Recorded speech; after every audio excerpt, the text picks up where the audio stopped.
안녕하세요. 저는 카이스트 뇌인지공학과 이승우 교수님의 BINP 랩에서 연구하고 있는 김용태입니다. 이번 발표에서는 제가 2025년 여름학기 동안 연구한 경과를 보고하겠습니다. 주제는 Simulation Driven Optimization of Cortical Visual Processes입니다. 이 연구가 진행되는 동안 무엇을 했고 어디까지 왔는지, 그리고 다음 학기에 무엇을 할지 간단히 공유드리겠습니다. 세계보건기구에 따르면 지구상의 시각장애인은 약 22억 명이고 완전히 시각을 상실한 전맹은 4,300만 명에 이릅니다. 그래서 이들을 대상으로 한 시각보건 연구가 활발히 진행되고 있으며 그 해결책 중 하나는 시각피질 보철, 즉 Cortical Visual Processes입니다. 이 기술은 카메라로 입력받은 이미지 정보를 처리하여 얻은 신호를 후두엽의 시각피질에 전기자기적으로 자극하여 포스핀 지각을 유도합니다. 하지만 현실적인 한계도 여전히 큽니다. 첫째, 자극 확산이 넓어 해상도가 떨어지고, 둘째, 연속적인 자극에 포스핀이 유지되지 못하는 점이 있으며, 셋째, 완전한 클로즈 룹 시스템이 아직 드물다는 것입니다. 그래서 어떻게, 어디를, 어떤 순서로 자극할지 사전에 시뮬레이션 하는 것이 중요한데, 이러한 변수들을 최적화하기 위한 파이프라인이 필요하게 되었습니다. 저는 먼저 기존 포스핀 예측을 다루는 논문에서의 시뮬레이션 방식을 비교해 보았습니다. 핵심적인 선행 연구 세 가지는 빔플란트, P2P 코리컬, 그리고 다이나포스입니다. 빔플란트는 개인별 fMRI와 레티노토피 데이터를 기반으로 하여 배치 최적화가 잘 되어 있습니다. 고채널 그리드와 타깃 맵 정의, 베이지안 최적화 기반이 장점입니다. 하지만 자극의 시간적 동력학이나 자기자극 모달리티까지는 단순화되어 있고 미분 가능 파이프라인이 아니라는 점이 단점입니다. P2P 코리컬은 펄스에서 뉴럴, 펄셉까지의 시간적 변환과 V1 조직 특성을 반영해 임계, 밝기, 크기와 같은 선행 연구들의 결과를 잘 예측합니다. 연구 검증용으로는 훌륭하지만 MATLAB 기반이고 실시간성과 최적화에는 한계가 있습니다. 다이나포스는 파이토치 기반으로 실시간성과 미분 가능성을 갖췄습니다. 레티노토피2 매핑, 밝기, 임계, 시간 동력학을 포함해 엔드-투-엔드 최적화에 적합합니다. 다만 기본적으로 둥근 포스핀을 가정하기 때문에 불규칙한 형태나 다전극 상호작용은 추가 커스터마이징이 필요하고 자기 자극이나 코일 물리 모델은 따로 결합해야 합니다.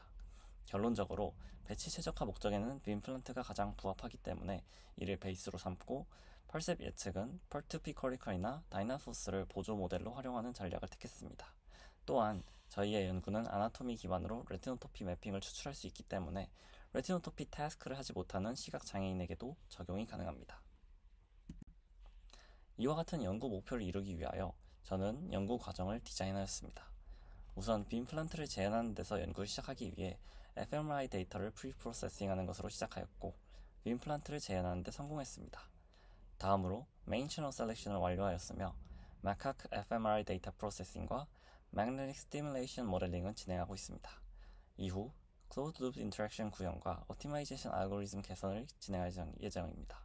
이 모든 과정은 궁극적으로 마카크 임플란트 익스페리먼트에 기여할 것입니다.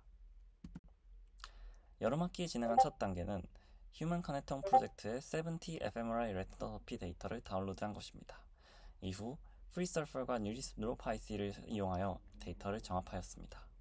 환경적 제약 때문에 WSL을 통한 리눅스를 활용하여 연구실 서버에서 수행하였고 Recon All, MRI Surf to Surf, Register Retinotopy가 포함된 이 모든 파이프라인을 문서화하였습니다. Subject 100610를 포함한 사례를 안정적으로 돌렸고 결과물을 빔플란트 입력 포맷으로 정리하였습니다. 이 모든 것들은 필요하다면 재현 가이드와 입력 번들을 공유드리겠습니다. 이렇게 얻은 Preprocessed fMRI 데이터를 활용하여 빔플란트를 재현하였습니다.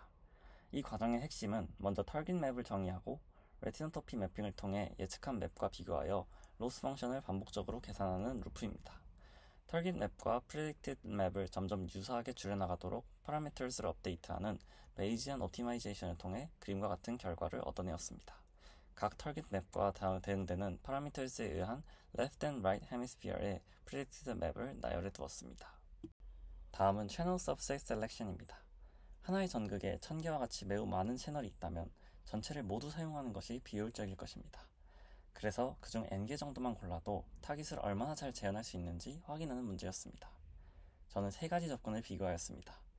Greedy for Selection은 한 번에 가장 개선이 큰 채널을 추가하는 방식으로 단순하고 안정적이며 시간 대비 성능이 좋습니다. 다만 특성상 국소적이라는 한계가 있었습니다. 스펄스 리그레션은 채널 가중치를 학습해 희소하게 만드는 방식으로 전역적인 탐색이 가능하지만 연산 비용이 큽니다. 커널 허딩은 타깃 분포를 유사도 커널로 근사하고 대표 채널을 결정론적으로 선택하는 방식으로 매우 빠르지만 제약 반영에 추가 설계가 필요했습니다. 실험적으로 성능은 세 가지 모두 비슷했고 그리디가 성능이 소폭 우세했으며 시간은 허딩이 가장 빠르고 그 다음이 그리디, 스펄스 순이었습니다. 같은 문제를 확장하여 세 가지 방식으로 풀맵 근사와 털깃 맵 근사를 구분하였습니다. 풀맵 근사는 시스템 출력 분포를 대표 압축하는 것이고 털깃 맵 근사는 원하는 지각 패턴에 직접 맞춰 근사하는 것입니다. 풀맵 근사는 자극 파라미터를 보존할 수 있고 운영 제약 하에서 효율적 축소가 가능하지만 편향된 설계를 그대로 압축할 위험이 있습니다. 타겟 맵 근사는 임상 목표에 직결되고 적은 채널이 오히려 더 타깃에 가깝게 만들 수 있는 장점이 있지만 모델 가정에 민감하고 목표가 물리적으로 도달 불가능한 타깃일 경우 비현실적 조합을 선호할 수도 있습니다. 두 관점은 상호 보완적이라 상황에 따라 둘 다 살펴보는 것이 안전할 것입니다. 여기서 n은 배치한 채널의 개수인데 n을 1단위로 수입해보니 n이 100까지는 성능이 급상승하고 이후부터는 완만한 로스 펑션의 기울기가 보였습니다. 이러한 경향성은 쉔크단 한 개 채널만 배치 가능하도록 하는 제약을 걸어도 비슷하게 보여졌습니다. 따라서 Greedy for Selection을 사용하고 n은 100이 적절하다고 결론 내렸습니다. 다음으로 Non-Human Primates 확장 진행 사항을 알려드리겠습니다. 저는 사이노모구스 마카크라고도 불리는 마카카 파실리큘라리스의 데이터 적용을 시작했습니다. NITRC 프라임대 공개 데이터 일부를 다운로드 받았으며 임플란트 입력 호환성을 점검 중이고 관련 데이터를 논문에 기록한 저자에게 문의도 진행하였습니다. 목표는 인간과 원숭이 간 일반화를 확인하는 것으로 성공하면 동물 실험 전에 시뮬레이션으로 검증할 수 있어서 큰 도움이 될 것으로 보입니다. 다음은 마이크로 코일의 물리적 성질을 로스의 제약항으로 결합하는 단계입니다. 코일 길이, 선경, 턴수, 전류, 파형에 따른 전기장과 바이어를 심폴라이프나 ANSYS로 추정해 열과 전기 안정 한계를 최적화해 직접 반영하려 합니다. 단순히 닮게 만드는 것뿐만 아니라 안전하고 효율적으로까지 최적화 범위를 넓히는 것이 목표입니다. 이렇게 여러 학기까지는 베이지안 최적화를 기준선으로 잡았는데 다음 학기에는 터보 BO, CMA ES, PSO, GA 등을 같은 조건으로 배치마크할 계획입니다. 고차원, 비미분, 잡음 환경에서 수렴 속도, 최종 로스, 분산을 비교하여 실험 친화적인 전략과 알고리즘을 고르겠습니다. 또한 클로즈 루프 측면에서 이코그나 행정지표를 루프에 넣을 수 있는지도 탐색할 예정입니다. 정리하자면 여러 학기 동안 HCP 기반 전처리 재현, 임플란트 재현, 채널 서브텍 셀렉션 프레임을 만들었고 마카크와 바이오피직스는 진입한 상태입니다. 다음 학기부터 클로즈드 룹 인터랙션과 알고리즘 개선을 진행할 예정입니다. 이후 2026년에 있을 마카크 익스페리먼트의 파라미터 옵티마이제이션에 기여할 수 있도록 하는 것이 목표입니다. 개인적으로 가을 학기 박영근 교수님의 과제인 졸업 연구가 있어 연구 속도가 다소 조절될 수는 있지만 꾸준히 진행하고 주기적으로 보고드리겠습니다. 다음은 레퍼런스이며 임플란트 관련 HCP 자료, 가이드 문서, 중간 보고서가 필요하시면 말씀해 주시면 공유드리겠습니다. 경청해 주셔서 감사합니다. 질문 부탁드립니다.